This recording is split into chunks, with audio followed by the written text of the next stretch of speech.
Alam niyong si Pope Francis patay na? Hindi, nagkatanong nila. Alam niyong patay na? Bakit alam niyong patay na si Pope Francis? Dahil sa balita. Ha? Dahil sa balita? Namin. Sino nakikitang patay na siya? Sino nakikitang patay na siya? Nakita niyo sa tunay? Yes, nasa version. Nakita yung kabaw niya? Yes. Yung kanyang katawan, nandun. Pero yung iba hindi nakita. Ako hindi ko nakita kasi mayroon akong funeral. Okay. Naniniwala tayo sa news. Andun, sa Vatican, nakita namin. Pero nakita ko. Pero yung iba, hindi nakita. Anyway, ang problema sa atin, naniniwala tayo sa news. Naniniwala tayo sa haka-haka. Hindi, tell mo, yung iba, sabi nila, si Duterte wala raw sa dahig. Tama ba yun? Buti, record mo lang ha. Sabi nila, wala raw sa kulungan. Sino ba nakita na sa kulungan si Duterte? Lang. May nagsasabi lang, di ba? Sabi lang.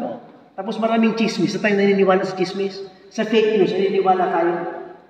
Yan ang problema sa atin. Dubyo, hindi ba siya maniniwala? Dahil marami na yung... Pero ngayon, naniniwala tayo sa mga fake news. Di ba? Maski hindi natin alam, pinapaniwalaan natin. Ngayon, itong tatlong readings, kasi wala nakita. Hindi ko nakita. Nalaman ko lang kasi nakapunta ako doon. Pero yung iba hindi nakita sa YouTube. No? Kuminsan, may mga naniniwala tayo sa tingin-tingin lang sa news. Pero hindi natin nakita yung tunay. Ano ang faith? Ano pananampalataya? Yung pananalig natin. Naniniwala, mas kayo nakita. Halimbawa, ate, saan ba ate ang Via Bonifacio? Via Bonifacio, lalabas ka dito, punta ka dito, no? Naniniwala ako, no? Iba pala yun, sinasabi niya, marami nagkakamali, di ba? Ang paniniwala, ang faith, ay maniniwala sa sinasabi niya. Tama. Okay.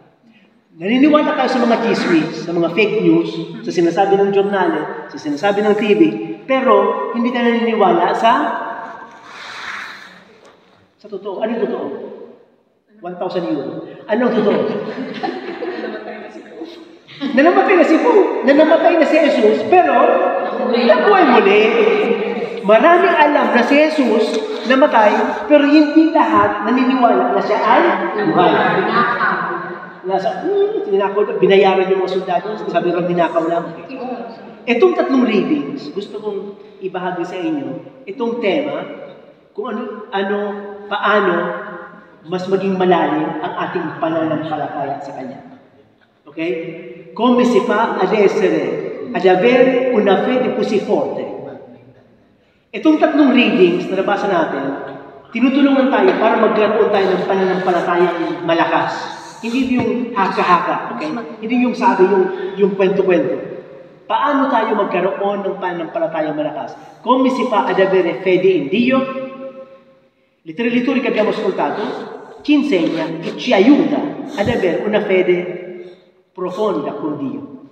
Nella prima lettura, sa first reading, makita natin na si Pedro, yung mga anino, sa mga nakalagay dito sa first reading, yung anino lang ni Pedro, malagladumaan, mapapagaling. Ano ibig sabihin nun? Paniniwala nila. Kanina. Mali. Sa Panginoon!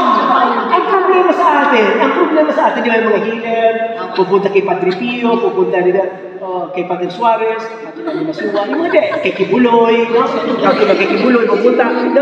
Ang problema sa atin, naniniwala tayo sa mga tao, yung taong yung instrumento lang. Okay? Dapat klarado yan sa atin, ha? Sinasamba natin yung tao.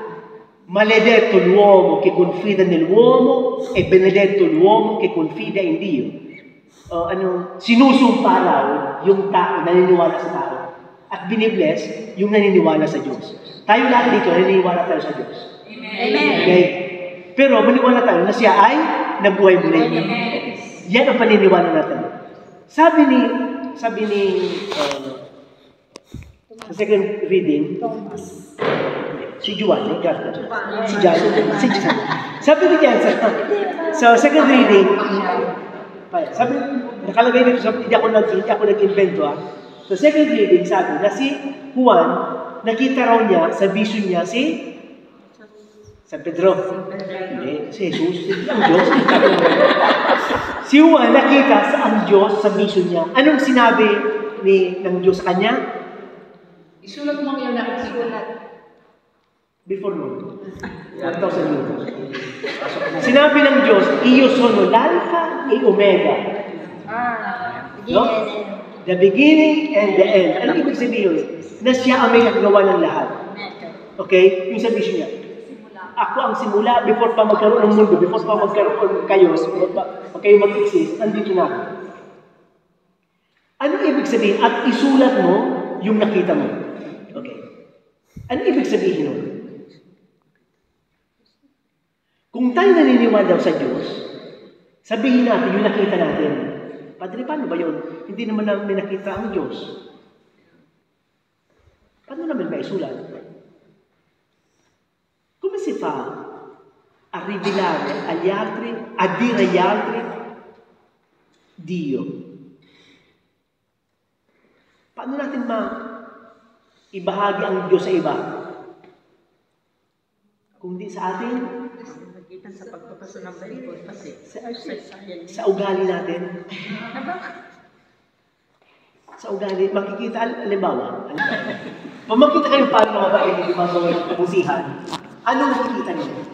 Ang Panginoon. Pero kung nakita kayong parang na salbahe, iskandaloso, ano makita niyo? Hindi. Makita niyo, demonyo. Hindi. As a human. Pero, hindi nakakatulong sa ating ilapit sa Panginoon, hindi nakakatulong para mas lumalim pa ang ating pananampalataya. Okay? Magiging lang malalim ating pananampalataya kung ipapakita natin sa iba yung mga nagawa natin. Kaya sabi ng Diyos kay Giovanni, isulat mo para mayroong testimonyal sa atin na, hindi tayo susulat, ipakita natin sa iba. Paano natin mapakita sa iba na si Jesus ay nag-resurrect? Dahil nandito tayo ngayon. Kung hindi ka naniniwala, wala kayo dito. Tama? Yan ang segno. Questo è il segno che Gesù è risorto perché siamo qui. Mas magiging klaro sa third reading sa Gospel. Makikita natin na si Jesus pumasok sa pintong bukas. Tama? Sa sarado. Okay, dito sarado pinto. Si Jesus pumasok sa pintong sarado. Pumasok sa pintong sarado. At anong sinabi niya? Sumainyo ang kapayapaan. No? Tapos, ano pong sabi? Basahin natin. Sumainyo ang kapayapaan. Kung paano sinuno ako ng Ama, hindi naman sinusubo kayo. Amen. Buti na lang, si Jesus, hindi si Bonifacio. Kasi kung ako si Jesus, pupugutan ko yan ng ulo. Hindi na pupugutan ng ulo, talagang patay ka talaga eh. Alam niyo, kasi tinrideran niyo ako eh, di ba? Nagsialisan sila. Nagsilagasan yung mga apostoles before siya mamatay. Ito, walang naiwan lang yung nanay at saka si Juan at saka si Maria di Magdalena, di ba? Magdalena. Nagsialisan sila. Kung ako si Jesus, Mama Mia, mas matindi pa ako kay Duterte talaga. Mas hindi ka pinapatay eh. Ako talaga, tatanggalin ko yung kupon sa isa. No? Mga taksi kayo, mga walang hiya kayo, kikidlatan pa yung lahat. No? Hindi ako pwede magsalita ng panulatsa kasi dito sa simbahan, baka naparedin pa naman. Anyway, no? Pero anong sinabi si Jesus? Ang kapayapaan ay sumainyo. Hindi lang yun. Hindi lang yun. Quello che vi perdonerà sulla terra sarà perdonato in cielo.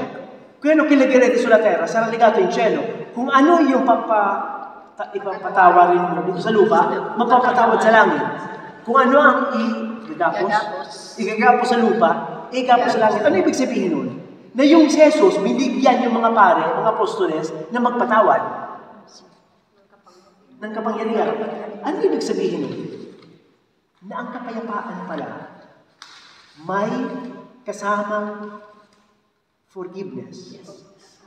Ang faith pala, fruit ng peace. hindi kayo magkakaroon ng tunay na kapayapaan kung wala kayong pananampalataya. Non potete mai avere la pace interna se voi non avete fede in Lui. Hindi lang yun. Paano ni Thomas nakilala si Jesus? 500 euro. Ha? To see 1,000 euro. Paano nalaman? Yung butas. Ano ibig sabihin nun? Ano ibig sabihin nun? Na yung pananampalataya pala natin, mas magiging malakas through sufferings. Kailan ko, di ba, alam sinasabi ko sa inyo, kung ako ang lalaking pare na pinakamasaya sa buong mundo dahil naghirap ako before. Ang isang tao hindi malalaman ang tunay na happiness kung hindi siya naghirap. Amen. Ang isang tao hindi malalaman ang existing ng buhay kung hindi namatay before. Ang pananampalataya pala, diyan natin makikita through sufferings. Example, pag may mga kapansanan, sufferings, o mamatay, yung ibang mga taong Katoliko, anong ginagawa? Padre, hindi na ako naniniwala sa Diyos. Kasi pinatay yung asawa ko, namatay yung anak ko, hindi nagdarasal ako, hindi ako pinapakinggan. Hindi po yan faith. Ang tunay na faith, yung maniwala sa Kanya na hanggang sa kamatayan, kasama niya ako dahil one day, mag-resurrect ako sa Kanya. Yan ang faith. Kasi ang demonyo naniniwala din na siya nag-exist. Kasi binigay mo na, so che tu sei il figlio di Dio. Ano sabi ni Jesus? Touchy. Huwag kang maingay. Kasi alam ko na sinasabi mo lang yan para maniwala sa iyo iba. Kung sinong gusto maniwala sa akin, take up his cross every day and follow me. Lord, saan ka nakatira? Sabi ng isang bata. Lord, saan ka nakatira? Hindi naman sinabi ni Jesus, nakatira ko Ike Street number 60. Fernand Street number 75. No. Sinabi ni Jesus, come and see. Hindi naman sinabi niya yung way. Paano yun? Ang faith pala, ang faith, nag-i-increase pag tayo may relasyon sa Kanya, pag tayo ay sumusunod sa Kanya. Mahirap po yun. Hindi ibig sabihin lang sa misa. No. Hindi ibig sabihin ng rosaryo. Ang tunay na faith pala, na hingiin sa Kanya, Lord, increase my faith in You. Paano malaman ng iba na ang pananampalataya natin ay malakas? Makita ng ibang tao na ikaw talaga ay Kristiyano dahil mabait ka, hindi lang salita. Marami mga pari magaling magsalita pero parang mga aso. Ngayon, tunay na, sabi nga ni St. Teresa d'Avila sa vision niya, karamihan pupunta impyerno, mga pari, mga kardinal. Ako, sa impyerno niya, pero yung sinasabi ko yung ako, dito sa ilalim ko, nagmakakardinan kasi doon at saka ubis. Anyway, pero isa ko, dinugtungan ko na lang. Pero mag-ingat tayo, no? Kasi, ang tunay na pananampalataya sa Panginoon, hindi lang ibig sabihin na nabita ebel. Ang buhay natin ay napakaganda. Ang buhay natin, daraan tayo. Huwag natin hanapin. Daraan tayo sa sufferings. And I conclude. One day, naikwento ko na siguro sa inyo. Nung namatay yung tatay ko, 1990, was 12 years old. Nandito na ako. Nung namatay yung tatay ko, tinawagan ako, etc. na si daddy daw nasa ospital. After ng pagtawagan namin, nung paggaba ko ng telepono, namatay yung daddy ko. The day after, tinawagan ako ng mga kapatid ko, si Doris, na si daddy, wala na raw. Hindi pa ko umiyak. No? Sabi ko dun sa superior, Padre, potresti celebrare la Santa Messa per il mio papà? Padre, pwede mong imisa yung tatay ko dahil namatay. Sabi niya, Bonifacio, it's true. Tunay po kagabi na, bakit hindi ka umiiyak?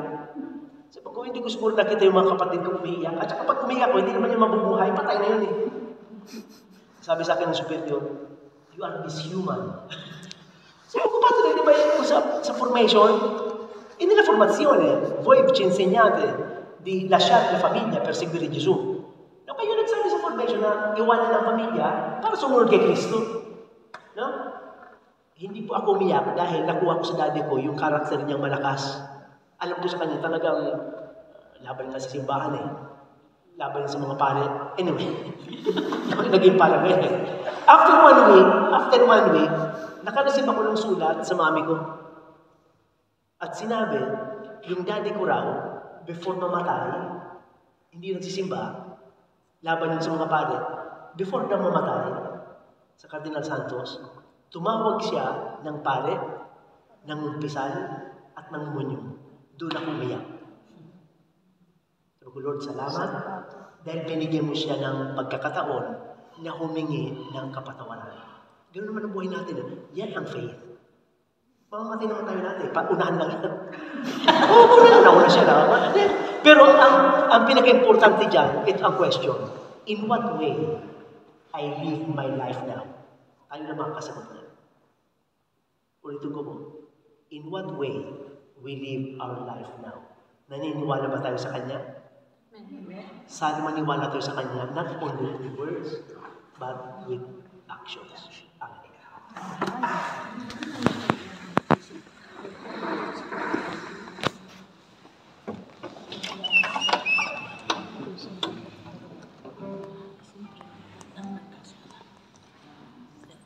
Magsitayo po tayo lahat. Sumasampalataya po Sa Diyos, ang makapangyarihan sa lahat, na may Tiwala namin. Sumasampalataya po kay Kristo, sa anak ng Diyos, Panginoon. Itoong tao siya na lang ng Espiritu Santo, ipinanakay sa Maria Virgen, pinagpakasabi po sa Pilato, pinako sa krus sa patay, dahil sa kinaroonan ng mga lima, na may katulungan para sa mga hindi, pagkat sa lahat, nagulog sa tayo ng Diyos ng pagkakas sa lahat. Lord, umula kay ito at hukom sa pagkabuhay ng mga laita. Sumasampalataya naman ako sa Diyos Espiritu Santo, sa banal na simbahan Katolik, sa samahan ng mga banal, sa kapatawaran ng mga kasalanan, sa pagkabuhay ng muli ng mga namatay na tao, at sa buhay ng walang hanggan.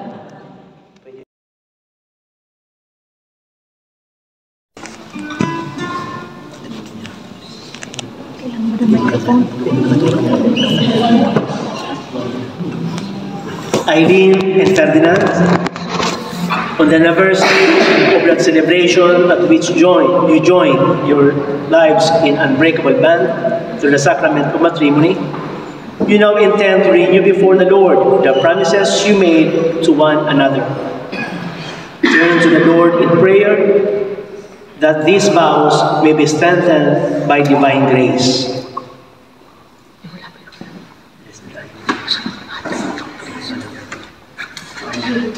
Irene, blessed are you, Lord, for your goodness.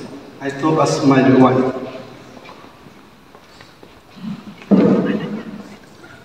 Blessed are you, Lord Ferdinand, for your goodness I took as my husband.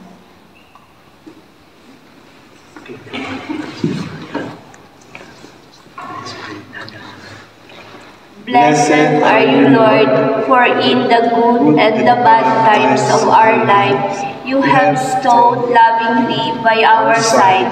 Help us, we pray, to remain faithful in our love for one another, so that we may be true witnesses to the covenant you have made with the humankind.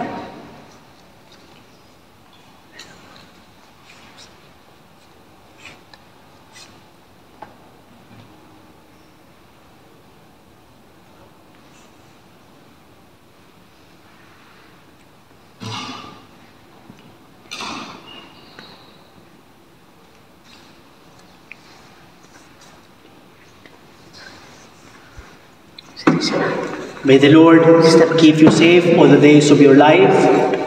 May He be your comfort in adversity and your support in prosperity. May He fill your home with His blessings through Christ our Lord. Amen.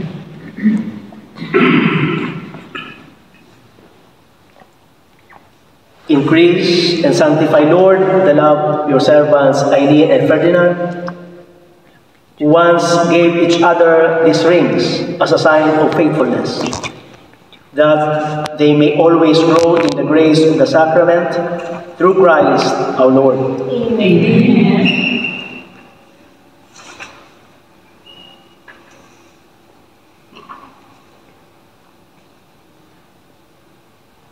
Bless and sanctify the love of your servants, O Lord. Let these rings a sign of their faithfulness. Remind them of their love for one another and recall the grace of the sacrament through Christ our Lord. Amen.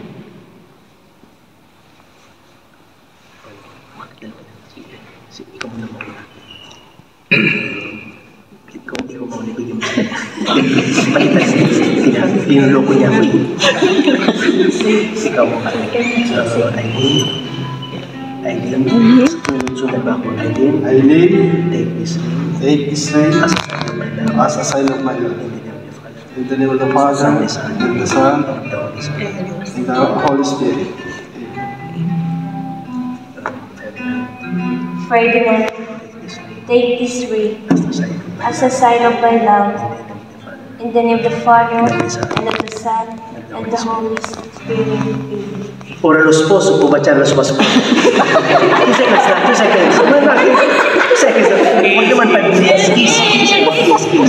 Yeah. Palakpak.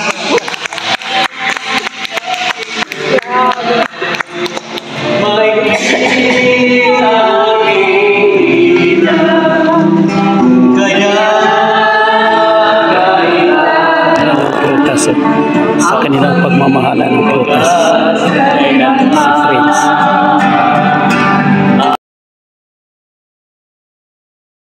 Manalangin tayo.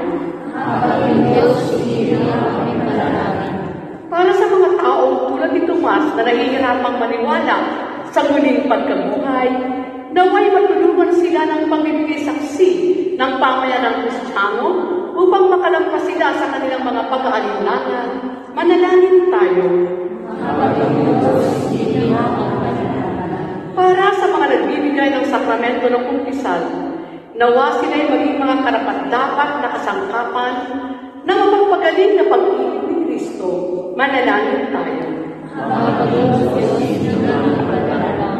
Para sa nalalapit nating halalan, naway maghari ang kapayapaan sa bansa at mapagsikapan natin masumpo ang pandaray at karahasan.